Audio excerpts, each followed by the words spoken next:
Well, I did not think that Toei Animation would literally take Vegeta's scene from the manga and then just give it to Goku. I don't know how to feel about that one. I legit don't. I mean, the entire scene with Goku going Super Saiyan God and then fighting and then swapping back and forth to fight to conserve stamina, that was legit what Vegeta did in his fight against Black in the manga. It was like copy and paste. That's legit kind of what it was. And it was badass seeing Goku do this. Don't get me wrong. But at the same time, though, I'm a little bit upset that Vegeta was shafted for Goku to showcase Super Saiyan God in the anime. Anyways, though, this episode was pure badass. Gotta admit, this was a legit badass episode. Seeing Hit having a fight, Goku coming in, fighting as well.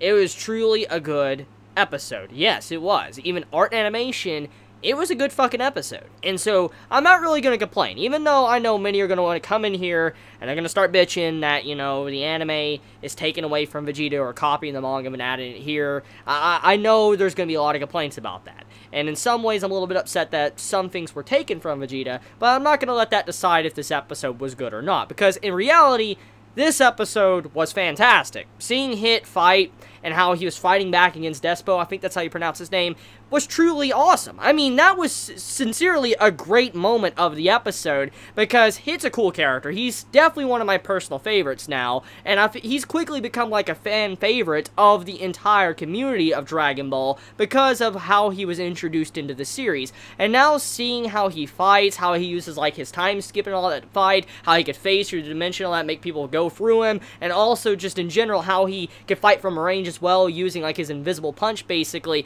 it's badass.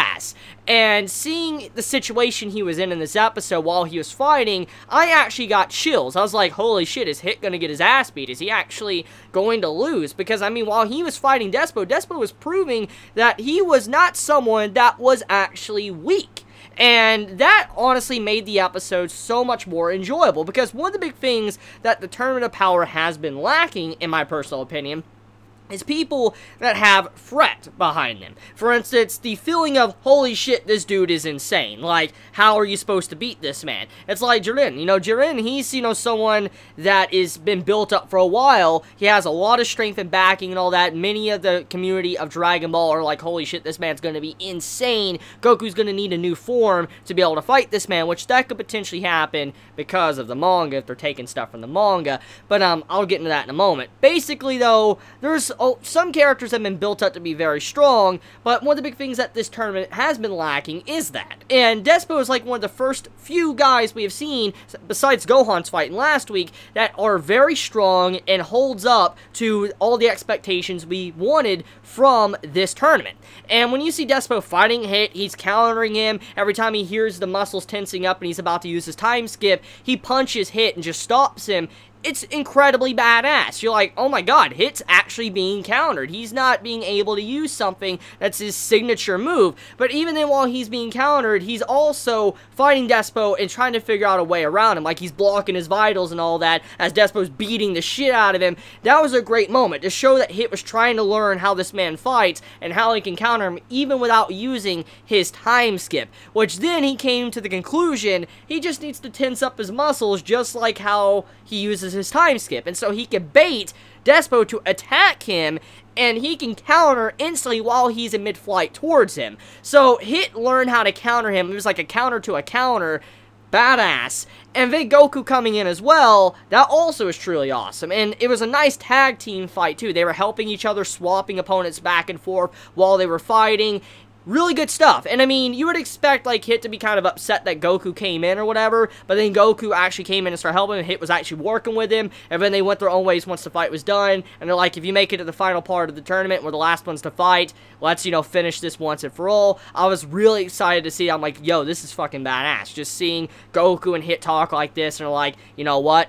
I'm not going to take you out right now. Let's settle this once everything is done. If we both make it, of course. So, I'm looking forward to that. I mean, I don't know if Hit will probably make it to the end of this tournament, or even Goku. I mean, who's to say Goku will even make it to the end? Now, I know he's the MC, and I highly doubt Goku is going to be knocked off. But the point is, it would be really cool to see from this arc if Goku was wiped out, knocked off. He was like the second to last being knocked off, and either Vegeta was last, or Frieza, or Gohan. I mean, imagine how it would be, okay?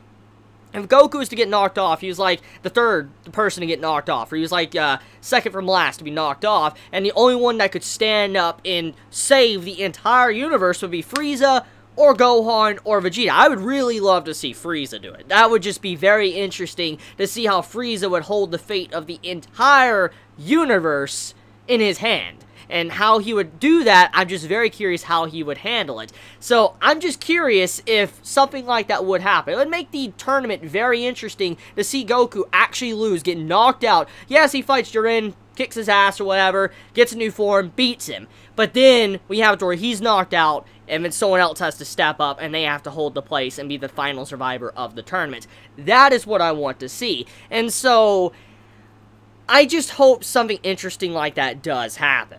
Anyways, though, let's talk about the fight with how Hit was fighting a dude that was very, very similar and reminded me of the fight with Kakyoin and Dio from JoJo's Bizarre Adventure. Now, I don't know how many are going to notice this, because you have to be a JoJo fan and have either read or watched Part 3 to recognize it, but did anyone else get JoJo, references in that scene where you saw Hit, he was surrounded by explosives all around, like these string explosives, and you see the man's like, you can't even move, even though you could stop time, you can't even move. I got extreme JoJo Bizarre Adventure vibes from that, because that's what happened with Dio and Kakyoin. Zawaldo him, and you had it to where Kakyoin, he had him trapped in his, his lines, all his green lines with his stand ability. So, that is very interesting, how that scene reminded me of JoJo. I wonder if that was trying to reference that or not. I'm just kind of curious about that, but that was really cool to see. And then on top of that, though, Despo, he actually got out of there in the end of the fight, so he wasn't necessarily knocked out.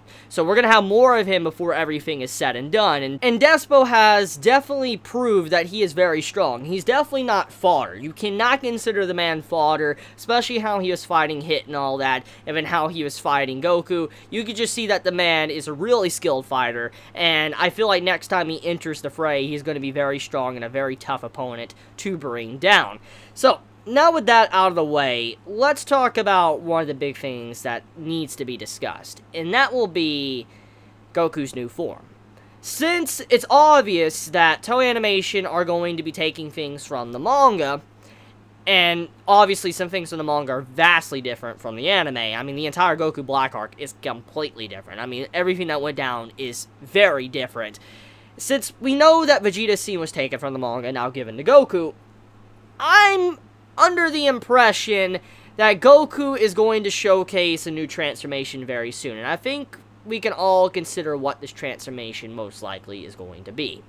Now, if you haven't read the manga of Dragon Ball Super, I really don't recommend you to continue this if you don't want to be spoiled, because I don't want to spoil you.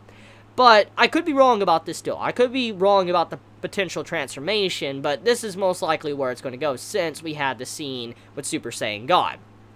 Goku in the manga, he compresses Super Saiyan Blue within his body. He doesn't let it leak out at all, so he has a complete form of Super Saiyan Blue. He's able to be much stronger, much faster, but it also wears down his body a tad bit. So I could see this being Goku's new form, because it was shown in the Black Saga of Dragon Ball Super in the manga. So I could see Goku doing that to fight Jiren and all that in the future episodes, and maybe even adding Kaioken on top of that to increase his strength. That is definitely something that could be a potential possibility. Now, I could be wrong there, but that's definitely what I think the transformation is going to be before everything is said and done with this tournament. Because we know Goku's eventually going to have a power-up. He's going to have to probably have another transformation. And I feel like that's probably what it's going to be, because we had this Super Saiyan God moment in the episode. So let's talk about that for a second.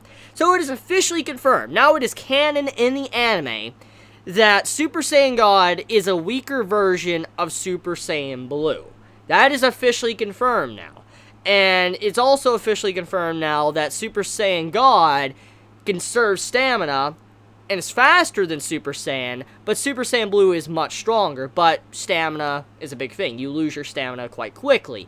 So there is some good things about Super Saiyan God and some bad things, because it's definitely not at the same level as Super Saiyan Blue, but Super Saiyan Blue is at that level of how, like, Super Saiyan 2 was, for instance, or actually Super Saiyan 3, actually. Maybe not as extreme as Super Saiyan 3 when it was introduced, but Super Saiyan Blue is up there in terms of just stamina. You're running out of stamina quickly.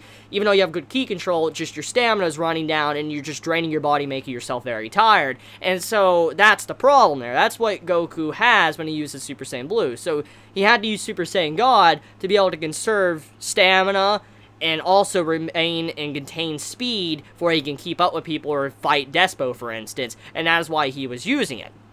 Now, the big thing about this is he was swapping back and forth. He was swapping back and forth being Super Saiyan God, and at the last moment before he was doing a hit, he turned into Super Saiyan Blue, and he attacked Despo, which was, in a way, increasing his speed in the final moment to land his punch with full power, and then switching back to conserve strength. So he was doing these little bursts with Super Saiyan Blue to do as much damage as possible, but then switching back to conserve stamina. It's kind of like doing a quick power-up, and then hitting someone, powering down, powering up again right before you hit someone, power down again, back and forth. That's what he was doing. And that's exactly what Vegeta did against Goku Black in, you know, the manga.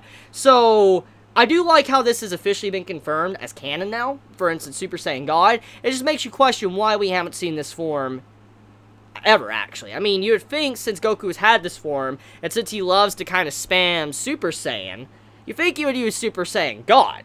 But he hasn't, which is very strange. I mean, I just don't understand why this form hasn't popped up at all since its introduction in the early stages of Dragon Ball Super, or even in the movie. We haven't seen this form. So I'm a little bit like, why? Just why hasn't it popped up until just now? I mean, I'm very curious on why it didn't, or why this is the first time we have seen it. But overall, though, now it's officially confirmed that the form is definitely not that strong, which is a little bit upsetting, but that's just how it's going to be. So, anyways, let me know your thoughts in the comments below. I love you all so much. You have a wonderful day or night wherever you live. Please be safe. Chibi out.